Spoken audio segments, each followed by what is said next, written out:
تم کیوں عرفان صاحب سے بدلہ لینے کو مجھے استعمال کرنا چاہتے ہو؟ اپنے لفظوں کی تصحیح کرو منتہا شاہ، مجھے اپنا بدلہ لینے کے لیے کسی لڑکی کو مہرا بنانے کی ضرورت نہیں ہے۔ منتہا نے حیرت سے اس دوغلے انسان کو دیکھا کہ پھر وہ نکاح کس لیے کرنا چاہتا ہے؟ پھر نکاح تم نے کس کو دکھانے کو کرنا ہے؟ میڈم، تمہاری حفاظت کے لیے میں تم سے نکاح کرنا چاہتا ہوں۔ آرزو چچی کے ہوتے ہوئے تم وہاں محفوظ تھی، ورنہ عرفان جیسا بھیڑیا کب کا تمہیں اپنی درندگی کا نشانہ بنا چکا ہوتا۔ یہ نکاح تمہارے سوتیلے باپ کی موت ہوتے ہی ختم کر دیں گے۔ منتہا نے خود کو سنبھالنے کو صوفے کو تھاما تھا۔ تم میری ماما کو چچی کیوں کہہ رہے ہو؟ منتہا، تمہیں یہاں آ کر کچھ بھی یاد نہیں آیا کیا؟ بچپن میں 2 بار میرے بابا، تمہارے تایا، تمہیں یہاں لے کر آئے تھے۔ میں تمہارا کزن زین شاہ ہوں۔ اتنے عرصے سے وہ اپنوں سے ملنے کو بھاگ رہی تھی، لیکن زین شاہ اس کے سامنے حقیقت کی صورت اختیار کیے کھڑا تھا۔ تم لوگ اتنے عرصے سے کہاں تھے؟ چچی نے ہمیں روکا ہوا تھا کہ تم سے کوئی رابطہ نہ رکھا جائے۔ عرفان تم دونوں کو مارنے کی دھمکیاں دیا کرتا تھا، تبھی ہم پیچھے ہٹ گئے۔ ابھی تک وہ یقین نہیں کر پا رہی تھی کہ سامنے اس کے اپنے تایا کا بیٹا کھڑا ہے۔ ہم اس شادی کو ایک کانٹریکٹ کی طرح کریں گے۔ مجھے عرفان صاحب سے بدلہ لینے سے پہلے تمہاری حفاظت یقینی بنانی ہے، ورنہ وہ تمہیں نقصان پہنچانے کو کسی حد تک بھی جا سکتا ہے۔ منتہا کے دل میں ایک گھونسا سا پڑا کہ وہ انسان صرف مجبوری کی خاطر اس سے نکاح کر رہا ہے۔ عورت بہت معصوم ہوتی ہے، وہ چاہتی ہے کہ مرد کے دل میں اس کی اپنی ہی سلطنت ہو۔ میں اپنی حفاظت خود کر سکتی ہوں۔ محترمہ، آپ کسی خوش فہمی میں نہ رہیں۔ اگر آج میں آپ کو وہاں سے نہ لاتا تو آپ عرفان کے بندے تمہیں پکڑ کر لے جا چکے ہوتے۔ اسی لیے ایک کام پر فوکس کرنے سے پہلے تو تمہارے مسائل حل کرنا چاہتا ہوں۔ تم مجھ پر بھروسہ کر سکتی ہو، اب تو اتنا رشتہ بن ہی گیا ہے۔ تمہارے عرفان صاحب سے کون سے ایسے پرانے پھڈے نکل آئے ہیں؟ اپنے باپ کے متعلق یا ان کے قاتل کے متعلق تو کبھی آرزو بیگم نے اسے کچھ بتایا ہی نہیں تھا۔ انہیں یہ ڈر تھا کہ کہیں یہ لڑکی ان سے نفرت ہی نہ کرنے لگ پڑے۔ وہ چپ چاپ ایک ڈائری لکھتی جاتی تھی، اور وہ ڈائری اب عرفان صاحب کے کمرے میں دفن ہو گئی تھی۔ کیا آرزو چچی نے تمہیں شایان چچا کے بارے میں کچھ نہیں بتایا؟ وہ کافی حیران ہوا تھا کہ یہ لڑکی شاید واقعی کچھ نہیں جانتی، یا پھر جانتے ہوئے بھی ناٹک کر رہی ہے۔ مجھے میرے باپ کی تصویر کے علاوہ کبھی کسی نے کچھ نہیں بتایا۔ جب کبھی بھی میں نے اماں سے اس متعلق کچھ پوچھنے کی کوشش بھی کی تو وہ ہمیشہ مجھے خاموش کروا دیا کرتی تھی۔ زین نے سر ہلایا اور پھر شایان شاہ کی موت کے بارے میں بتانے لگا۔ جیسے جیسے منتہا سنتی گئی ویسے ہی رونگٹے کھڑے ہو گئے کہ اتنے عرصے وہ اپنے باپ کے قاتل کے ساتھ رہ رہی تھی۔ کیا تم اب بھی یہ نکاح نہیں کرنا چاہتی؟ منتہا نے بغیر کچھ کہے اپنی رضامندی دے دی۔ دونوں نے نکاح بے حد سادگی سے کیا تھا۔ زین شاہ نے مولوی اور مہمانوں کو رخصت کر کے منتہا کو اس کا کمرہ دکھایا۔ زین شاہ نے دوستی کا ہاتھ بڑھا کر دشمنی کی ابتدا کی تھی۔ عرفان صاحب کم وقت میں زیادہ بھروسہ کرنے لگے تھے۔ انہوں نے اپنے بزنس کی آدھی بھاگ دوڑ زین کے ہاتھ میں تھما دی تھی، لیکن زین نے کم وقت میں عرفان کی کمپنی کو پستی میں پہنچا دیا تھا۔ عرفان انڈسٹری کی دھوکہ دہی اور فریبی کی وجہ سے کوئی کمپنی اس سے کانٹریکٹ کرنے کو راضی نہ ہوئی تھی۔ آج کل وہ پاگلوں کی طرح زین شاہ کو تلاش کرنے میں لگے ہوئے تھے۔ سر، آپ سے ملنے کو عرفان صاحب آئے ہیں۔ زین آج ضرورت سے زیادہ خوش تھا۔ بچپن کی محبت کو پا لینے سے زیادہ خوشی کی بات کیا ہو سکتی تھی؟ کم از کم 2 گھنٹے بعد آفس میں بھیجنا، منہ بناتے ہوئے تلقین کی۔ عرفان قرضوں کے بوجھ تلے دب چکا تھا۔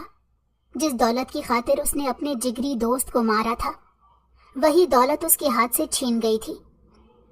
انسان کو اپنا اصل نہیں بھولنا چاہیے۔ منتہا کے بارے میں سوچتے زین کے چہرے پر مسکراہٹ آ گئی۔ جس دن سے ان کا نکاح ہوا تھا تب سے بغیر کچھ کہے منتہا روز اس کے لیے کھانا بناتی تھی۔ دونوں انجان مسافر کی طرح ایک چھت تلے رہ رہے تھے۔ دوستی کی ابتدا بھی ہو چکی تھی۔ وہ لڑکی دھیرے دھیرے ہی سہی لیکن زید شاہ کے رنگ میں رنگنے لگی تھی۔ تم نے میرے ساتھ دھوکہ کیا ہے۔ شایان شاہ کے ساتھ تمہارا جو بھی رشتہ تھا وہ آج تک چھپاتے آئے ہو۔ عرفان آگ بگولا ہو چکا تھا۔ کیوں، کیا ہوا؟ دھوکہ کھانا اچھا نہیں لگا؟ زین مسکراتے ہوئے ان سے پوچھنے لگا۔ میں تمہیں برباد کر دوں گا۔ عرفان صاحب سے کچھ بن نہ پایا تو ہمیشہ کا روایتی جملہ بولنے لگے۔ آپ کے گھر کی کل نیلامی ہونے والی ہے اور جتنا بزنس کا لاس ہو چکا ہے وہ کمپنی آپ کو مقروض کر گئی ہے۔ بہت سے کیسز میری جانب سے آپ کی طرف کھل چکے ہیں۔ پولیس کا سائرن بجنے لگا۔ زین شاہ کی یہ بھی ایک چال تھی کیونکہ اتنے عرصے سے عرفان صاحب پولیس سے بچتے بچاتے پھر رہے تھے۔ اب جب پولیس کو اپنے سامنے روبرو کھڑا دیکھا تو عرفان صاحب کے ہوش اڑ گئے تھے۔ شایان شاہ کے قتل کیس میں عرفان صاحب کو جیل لے جایا گیا تھا۔ ان کے آگے پیچھے کوئی ایسا انسان نہیں تھا جو انہیں رہا کروا سکتا۔ زین شاہ نے اس کے خلاف بہت اچھا خاصا تگڑا کیس کروایا تھا۔ زین بہت خوش تھا۔ اتنے عرصے سے جو منصوبے بنا رہا تھا وہ مکمل ہو چکا تھا۔ عرفان صاحب کو اتنی آسان موت کہاں ملنی تھی؟